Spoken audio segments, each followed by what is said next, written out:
Halo Sobat Podcast, ketemu lagi di podcast Titik Temu TVRI Jawa Barat. Bersama saya Gilang Hafidzi hari ini. Semoga kalian yang menyaksikan dalam keadaan sehat, fit, dan juga tetap semangat ya. Khususnya bagi yang menjalankan ibadah puasa nih ya. Podcast Titik Temu hari ini hadir dengan tema dan obrolan yang menarik nih Sobat Podcast. Dan hari ini yang akan kita bahas mengenai satu komunitas yang begitu menginspirasi dari kalangan perempuan. Yaitu Komunitas Perempuan Muda Karya. Dan komunitas Perempuan Muda Karya ini merupakan sebuah wadah ataupun juga ruang untuk menemukan dan juga mengembangkan potensi diri dari para perempuan dan komunitas begitu ya. Dan komunitas ini juga fokusnya pada kolaborasi, kemudian juga memperingati hari-hari besar, serta juga tentunya untuk menggerakkan karya-karya perempuan di Indonesia saat ini. Dan dalam waktu dekat, pada tanggal 8 Maret 2026 mendatang, di Bandung akan dilaksanakan satu event yang tentunya memberikan dampak positif. Nanti kita akan ulas bersama dengan dua narasumber kita yang sudah hadir di podcast Titik Temu hari ini. Saya akan sapa, yang pertama ada Teh Ika Nuryani Dr. Gigi, selaku CEO Komunitas Perempuan Muda Karya. Assalamualaikum Teh Ika. Salam, Kang Waduh, Bu Gilang. Dokter, saya lagi ini nih sakit gigi. Dokter gigi ya? Iya, dokter Oh, luar gigi. biasa sekali. Sangat menginspirasi tentunya, dan insya Allah di komunitas Perempuan Muda Karya juga punya segudang program-program ya sebagai CEO ya. Nanti kita akan ulas. Berikutnya ada Teh Mutia Magfiro Ar-Rahmah SM selaku Humas Komunitas Perempuan Muda Karya. Assalamualaikum Teh Mutia. Waalaikumsalam. Apa kabar? Alhamdulillah. Baik. Terima kasih ya sudah hadir di podcast Titik Temu hari ini nih. Nah, sebelum kita ke acara yang akan digagas, karena kayaknya sebentar lagi akan disibukkan dengan acara yang inspiratif tadi ini ya. Nah, mungkin saya akan tanya dulu ke Teh Ika nih ya. Latar belakang berdirinya Komunitas Perempuan Muda Karya ini apa sih? Karena kan sebagaimana kita tahu, kalau yang namanya komunitas atau perkumpulan dari banyaknya kepala pastinya menghasilkan satu output yang memang diharapkan bisa punya dampak gitu. Kalau Perempuan Muda Karya seperti apa, Teh Ika? Iya.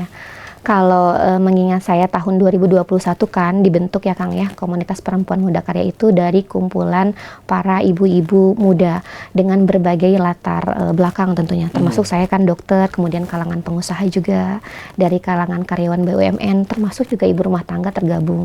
Tapi semuanya rata-rata member di Komunitas Perempuan Muda Karya itu punya produktivitas yang tinggi. Oke. Dan saya melihat kenapa kita itu berkumpul karena sama-sama semuanya itu berawal dari background para perempuan yang dulunya itu penuh dengan track record jejak organisasi. Oh. Akhirnya bertemulah dan dibuatlah Komunitas Perempuan Muda Karya sampai sekarang. Berarti sebelumnya memang berkecimpung di dunia organisasi ya. Mungkin berbagai macam organisasi nih. Tapi kalau misalkan ada yang sebelumnya gabung di organisasi, welcome aja. Welcome aja karena kita terbuka untuk menerima insight baru. Sudah berapa banyak sekarang anggotanya? Kalau member tetap itu di 23. Nah, kemudian kalau volunteer juga kita ada Perempuan Muda Karya di Jogja, di Solo gitu ya. Cuman itu memang volunteer aja. Nah, kalau sekarang kita itu lebih fokus kepada penggagasannya di program influencer. Karena alhamdulillah dari sekitar 30 dulu kita 2025 ya, Teh Muti kita menggagas kolaborasi bersama influencer, dan alhamdulillah ada 20 influencer tetap yang siap berkolaborasi dengan Perempuan Muda Karya. Wah, di era saat ini, segar gitu. iya betul. Yang paling dipentingkan adalah salah satunya adalah publikasi ya. Melalui para influencer, mungkin melalui media sosialnya bisa lebih memperluas jejaring dari sebuah organisasi atau komunitas ya. Nah, saya sekarang ke Teh Mutia. Teh Mutia, dengan banyaknya kepala atau member nih ya yang mungkin juga punya banyak inspirasi ataupun juga gagasan ya di Komunitas Perempuan Muda Karya ini. Bagaimana sih pola ataupun juga cara untuk pendekatannya ataupun juga strategi komunikasi yang digunakan sebagai seorang humas nih? Jadi sebenarnya kalau komunikasi yang kita bangun, sebenarnya kita open ini ya, discuss gitu. Selalu diskusi, terus juga sharing gitu. Jadi apa-apa tuh selalu dimusyawarahkan. Walaupun sebenarnya ada hierarkinya sendiri gitu ya, pasti ada gitu. Tapi tetap kesepakatannya itu dibuat atas dasar ya musyawarah. Jadi tidak tergantung dengan hierarki itu sendiri gitu. Berarti kan kita membangun juga atas dasar bersama, dan yang akan misalnya mau ada event nih apa, kita juga didiskusikan bersama gitu. Kan yang namanya perempuan ya, egonya masing-masing gitu ya. Pengen ini, pengen itu. Lagi tinggi-tinggi gitu Iya ya. gitu. Tapi bagaimana caranya kita tetap bisa semua tuh bisa tergabung gitu. Iya. Jadi menghasilkan jawabannya tuh memang semuanya menerima. Gitu. Sejauh ini dari pengalaman Teh Mutia sebagai humas ya, bagaimana sih karakter yang ditemukan dari member Perempuan Muda Karya? Kenapa nih kalau ketawa nih? Ya karena kan tadi saya ngelihatnya, wah berarti ada keunikan-keunikan yang beragam kan dari setiap personnya gitu loh. Kalau karakter sebenarnya tadi balik lagi ya, kan latar belakangnya beda-beda ya. Betul. Ada yang dokter, ada yang pengusaha, bahkan ada yang karyawan sendiri gitu kan. Ada yang ibu rumah tangga itu kan. Itu kan pasti punya pola pikirnya masing-masing gitu kan. Betul. Tapi kalau pada saat sudah di satu ruang yang memang kita mau bikin apa nih si komunitas ini gitu. Terus kita mau menghasilkan karya apa nih gitu ya. Di situ kita pasti tidak melulu mengedepankan ego. Ya mungkin kalau misalnya karakter masing-masing ada plus minusnya ya. Tapi di situ kita pasti saling melengkapi satu sama lain sih gitu. Jadi alhamdulillah kalau misalnya kita akan membangun satu event, misalnya acara, itu gesekan pasti ada ya, nggak mungkin nggak ada ya. Tapi ya kita musyawarahkan lagi yang alhamdulillah nanti event yang berjalan ya lancar. Amin ya, semoga selalu berdampak intinya ya. Nah, terus juga mungkin Teh Ika boleh tambahkan juga nih visi besar dari komunitas yang terbangun ini. Sejak kapan sih, dan mungkin ini boleh disampaikan gimana dari generasi yang awal mula mencetuskan sampai dengan saat ini, apa gagasan besar yang ingin tercapai dari misi tersebut? Sebenarnya gagasan besarnya adalah kita ingin mengumpulkan para perempuan yang produktif. Oke. Sangat singkat gitu ya, perempuan yang produktif. Cuman lini yang kita sasar secara program tadi, yang pertama itu lebih kepada edukasi.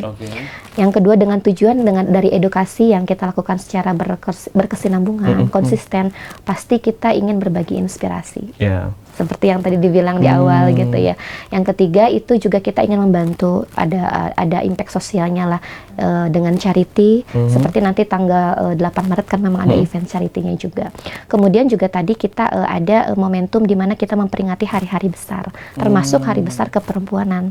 Alhamdulillah kan nanti 8 Maret itu bertepatan dengan Women International Day. Jadi pas banget di hari-hari perempuan kita sebisa mungkin tim harus mengadakan program. Wah, saya rasa ini pasti total banget ya, karena itu menjadi harinya. Mungkin Kang Gilang, ibu rumah tangga yang sudah berjibaku harus terus bisa. Nah itu dia, dengan berbagai produktivitas, Teh Ika, ada mungkin yang bisa di-sharing nggak? Apa yang mungkin menjadi strategi utama untuk membagi waktu antara produktivitas keseharian dengan yang ada di komunitas ini mungkin? Hal yang saya kagumi jujur Kang Gilang selama saya merintis sebagai amanahnya sekarang sebagai CEO di Perempuan Muda Karya itu, saya merasa energi dari tim itu luar biasa. Bahkan sampai jam 11, setengah 12 malam pun kita masih on Zoom meeting. Waduh, luar biasa. Bayangkan dengan ya kalau kata istilah Sundanya itu pak pik ibu-ibu sampai jam setengah 12.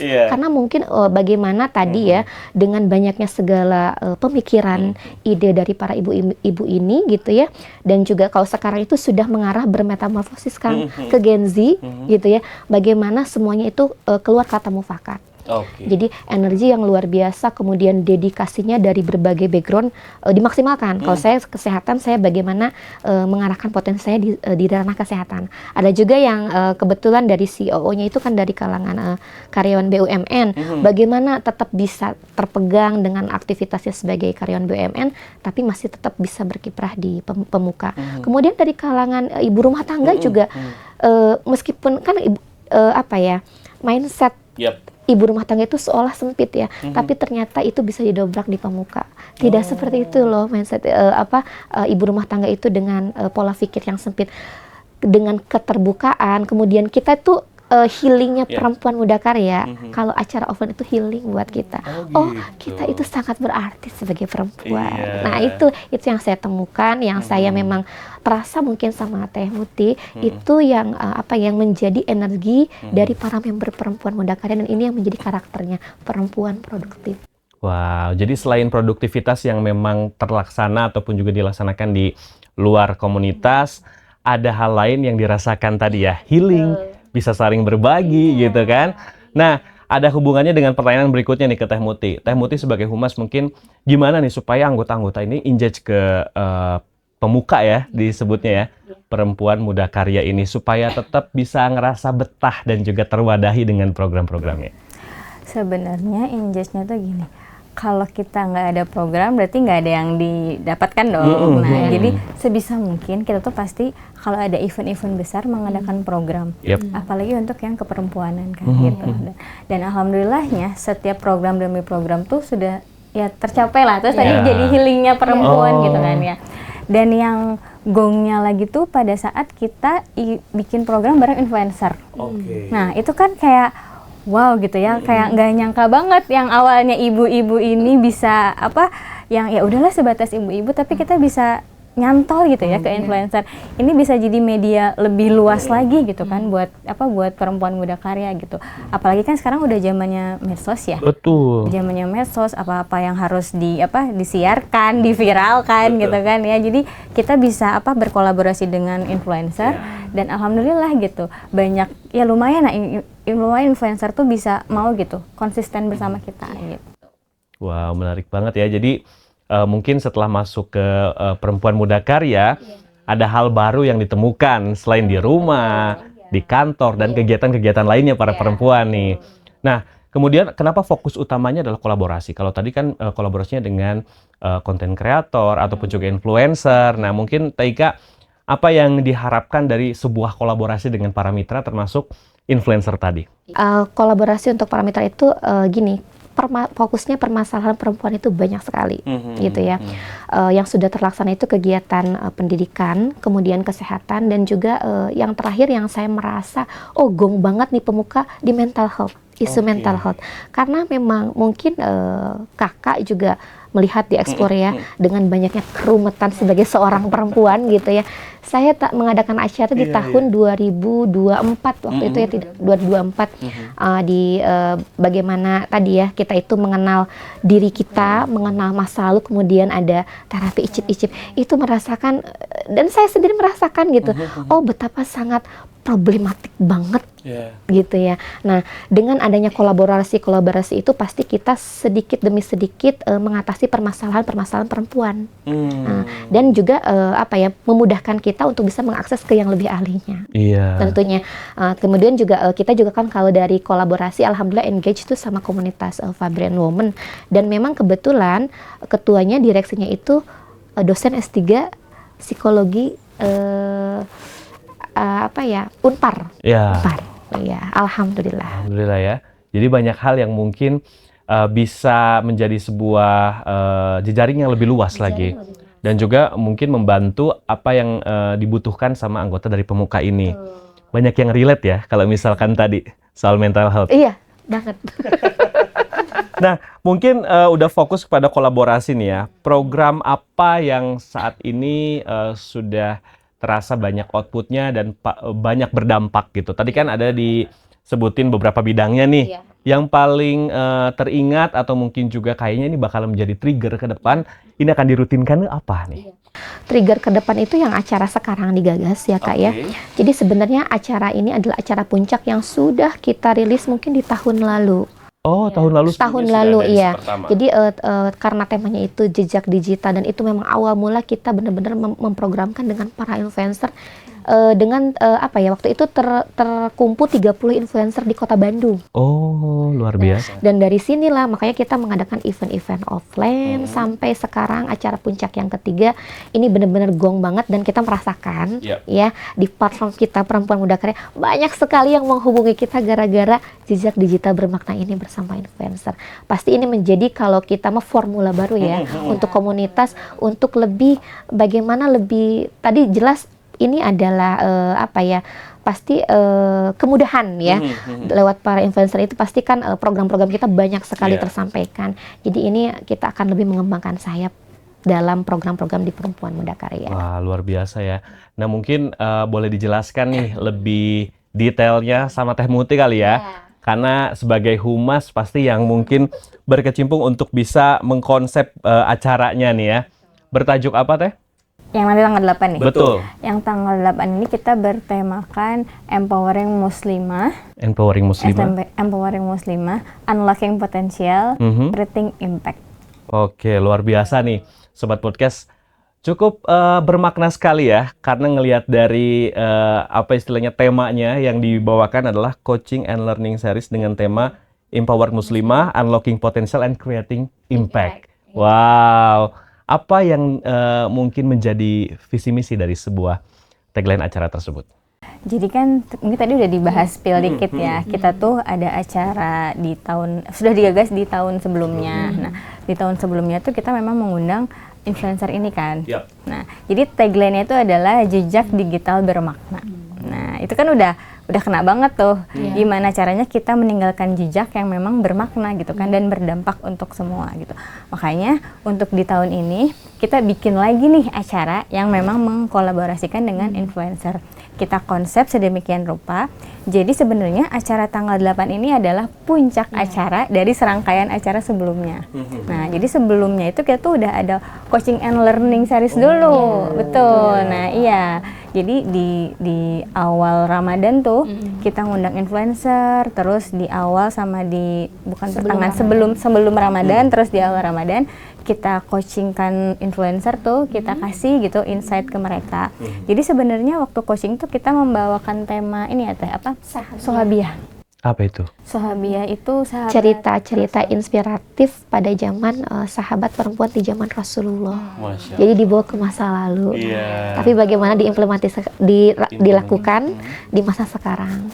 Gitu ya. Nah, setelah dia serangkaian acara itu, nah jadi nanti di puncak acaranya sambil mengimplementasikan yang sudah dibahas nih di tanggal 8 itu gitu.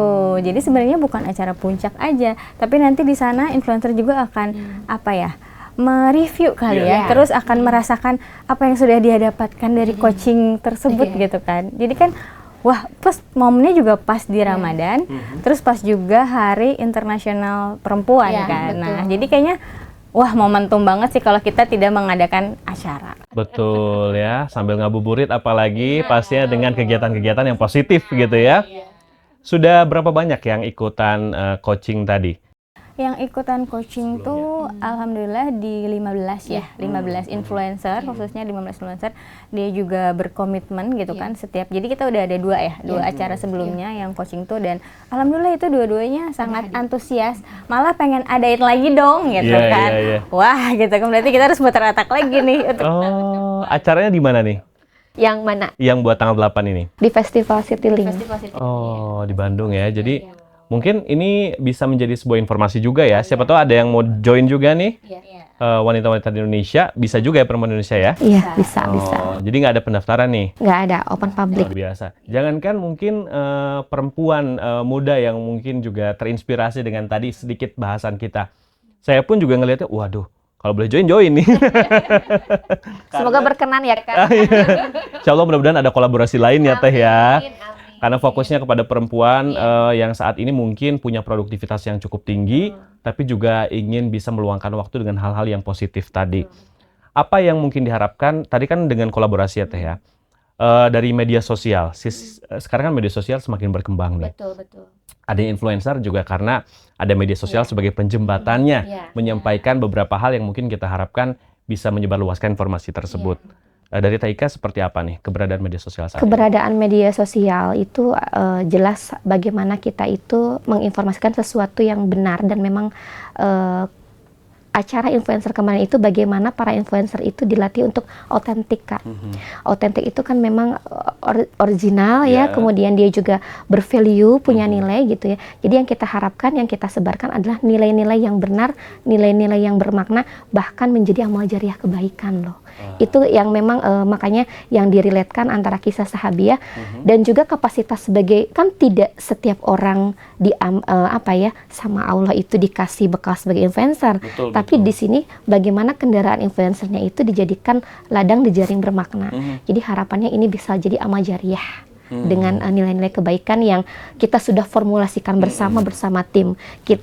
Kita komunitas amalnya itu diformulasi program kan, influencer bagaimana tersampaikan informasi itu dengan benar. Iya, dengan adanya platform media sosial, terus kemudian juga peran sebagai yang bisa berpengaruh ya sebagai influencer, bagaimana kita bisa mengembangkan potensi-potensi tadi ya. Karena memang setiap potensi yang ada berbagai bidang, saya yakin ini tidak lahir sebagai bakat yang dari sejak lahir, tapi bisa dipelajari ya Teh ya. Bahkan mungkin ada juga nggak yang tiba-tiba mempelajari bidang lain setelah gabung di Pemuka? Betul, karena pada dasarnya kan Muslim itu harus komprehensif ya, harus banyak ilmu yang dipelajari, dan memang satu sama lain saling berkaitan, dan ini terbukanya itu di Perempuan Muda Karya kemarin pas saat coaching and learning series. Wah, seru banget. Jadi sangat terbuka banget bagaimana kita mempelajari ilmu-ilmu baru. Coaching-coachingnya itu termasuk Kak, kemarin itu kita juga dari ahli filologi S3 Unpad gitu ya. Dan memang membawakan pembawaannya itu kayak kita dibawa ke masa lalu tapi kayak tidak terkesan seperti belajar. Kita masuk aja mendalami. Dan itu mungkin yang membuat para influencer itu, saya baru mendapatkan vibe seperti ini gitu. Relate banget ya sama keadaan mereka sebagai ini ya, orang yang hidup di zaman sekarang lah begitu ya. Teh Mutia nih, ada pendekatan khusus nggak yang ditanamkan gitu ya, termasuk juga apa yang menjadi tantangan begitu ketika menghadapi beberapa member atau mungkin juga tantangan komunikasi publik sebagai seorang humas di sebuah komunitas pemuka ini? Kalau tantangan itu pasti ada ya, ada banget. Karena sebenarnya gini, tantangannya itu adalah bagaimana member kita itu bisa konsisten dalam Perempuan Muda Karya ini.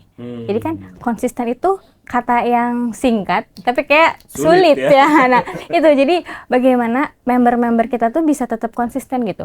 Dan apalagi untuk yang influencer ya, bagaimana mereka bisa konsisten dalam berkonten gitu ya, tapi tetap di jalur on track gitu. Karena kan sekarang udah banyak banget ya yang viral, tapi ya seperti itu lah. Jadi yang kayaknya viralnya bukan yang bermakna gitu kan. Jadi gimana caranya kita juga kalau ke influencer, mereka bikin konten, bikin satu skrip lah ya, tapi memang bisa bermanfaat untuk orang lain gitu kan. Terus juga mengedukasi netizennya gitu kan ya. Mengedukasi followersnya, dan salah satunya mungkin yang tadi udah di-spill ya, udah diceritakan juga, kita ngundang ahli sejarah gitu kan, S3 filologi, dan ternyata mereka juga kayak wah gitu kan, kayak ternyata ilmu baru gitu kan buat mereka, dan ternyata di zaman dulu juga terjadi kok gitu di zaman sekarang. Jadi kayaknya mereka juga sangat antusias gitu. Jadi sebenarnya satu sih tantangannya cuman untuk konsisten aja. Gitu. Jadi bagaimana caranya tetap member-member kita tuh tetap, ayo kalau udah mulai keluar garis nih, ayo masuk lagi gitu. Oke, udah punya formulanya kayaknya ya. Terlebih kalau misalkan udah banyak acara, program, sehingga nanti kita bisa dibalikan lagi bahwa ini loh dampaknya kalau masuk ke Pemuka seperti ini gitu. Dibanding dengan mungkin bengong-bengong di luar, atau mungkin juga healingnya dengan berbagai cara yang lain gitu. Teh Muti, boleh disampaikan nih detail acara untuk tanggal 8 Maret mendatang nih di Festival Citylink nih apa aja? Oke, jadi nanti untuk tanggal 8 Maret itu kita ada charity. Nah, charity-nya tuh kita berbagi dengan anak tahfiz. Nah, yang berkolaborasi dengan LAS GDI ada. Terus ada mini konser. Nah, mini konser itu kita ngundang Irsyad Academy sama Sarah Lala Idol untuk mini konsernya. Dan itu juga nanti ada talk show. Nah, talk show tersebut itu adalah serangkaian dari yang coaching kemarin. Jadi kita padu-padankan lah di acara tanggal 8 ini gitu. Dan mungkin akhir acaranya itu ada kita berbuka bersama dengan anak tahfiz tersebut. Jadi kalau misalkan mau bergabung gimana nih, Bu Ika boleh tambahin juga. Kalau misalkan teman-teman perempuan muda di Indonesia mau gabung di acara tersebut gimana? Di acara tersebut tentunya kan acara puncaknya itu tanggal 8 Maret ya. 8 Maret di Festival Citylink jam 13 sampai dengan selesai ya, kalau saya melihat mungkin nanti sampai Isya ya, insya Allah. Dan juga kalau misalkan tadi ya ingin info lebih lengkapnya, tag akun IG @perempuanmudakarya. Nah, di sana update-nya Update dikepoin terus. Oke, mudah-mudahan obrolan kita hari ini bisa menambah sebuah inspirasi baru ya Teh ya. Dan setiap program-program ataupun acara-acara ke depan bisa sukses. Karena kalau misalkan kita punya sebuah gagasan, mudah-mudahan tadi juga dengan kolaborasi ada jejaring yang lebih luas dan kemudian inspirasi timbul sehingga menimbulkan dampak-dampak yang lebih baik ke depan. Teh Ika, Teh Muti, terima kasih banyak nih Iya, udah sama-sama, main datang ke podcast Titik Temu ya. Sukses buat acaranya. Mudah-mudahan next time saya bisa berkolaborasi juga dengan Teteh-teteh dan juga dari Pemuka. Nah, buat sobat podcast yang mau datang ke acaranya silahkan untuk datang ya bersama dengan komunitas perempuan muda karya ya tanggal 8 Maret 2026. Terima kasih sudah menyaksikan podcast Titik Temu. Jangan lupa untuk subscribe YouTube TVRI Jawa Barat untuk menyaksikan konten-konten menarik termasuk podcast Titik Temu. Dan juga jangan lupa follow sosial media TVRI Jawa Barat. Saya Gilang Hafidzi, ucapkan terima kasih. Sampai jumpa di podcast Titik Temu selanjutnya. Assalamualaikum warahmatullahi wabarakatuh.